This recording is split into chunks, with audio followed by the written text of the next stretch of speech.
You're going to be starting a writing notebook. This is where you're going to store all your writing, like your outlines, your grammar, and all that kind of stuff.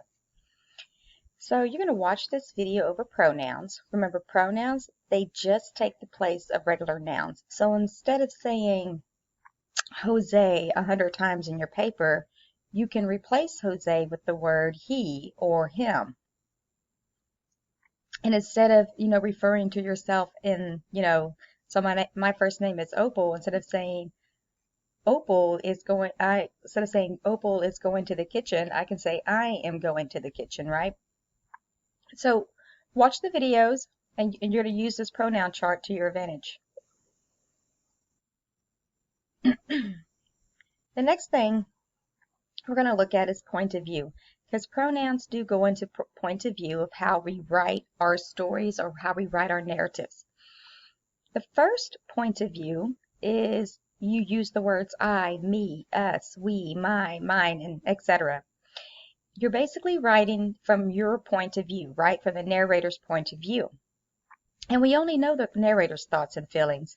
We don't know any of the other characters' thoughts and feelings. Yes, we can see their actions and we can guess what they're thinking, but we don't know what their inner thoughts are. So let's look at Rachel. In 11, we only know Rachel's thoughts and feelings because she is the narrator. We do not know what Miss Price or Sylvia's thoughts and feelings are because they're not telling a story, and somebody else is not telling about it because Rachel is only the one telling the story. So we only know her inner thoughts and feelings.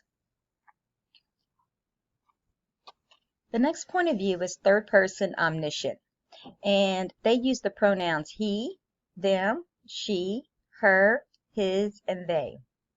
We know all thoughts and feelings of each character, okay? That's very important that you know that, all right? Because the author is telling the story and wants us to know each character's thoughts throughout the story, okay? So if you have Sally, Jose, and Jim in a story, we are going to, the author might let us know all of their thoughts and feelings, what they're all going through and thinking and feeling throughout the entire story, okay? So that's what third person omniscient is. We just know every character's thoughts and feelings. The last one we're going to talk about is third person limited. Now, third person limited is what most authors write in because they are focused on one character, usually the main character's thoughts and feelings. And so you would only know their thoughts and feelings. And they use the pronouns he, them, she, her, his, and a. And so, and we do not know anybody else's thoughts and feelings. So this is very important to know. In every story, we pretty much, if there's a paragraph or a chapter or whatever, we pretty much know everybody's action, all the actions that's going around, okay? So let me recap. First person point of view uses the pronouns I, me, us, we, mine, and mine. We only know the narrator's thoughts and feelings. We do not know any of the other characters' thoughts and feelings. Third person omniscient uses these pronouns right here.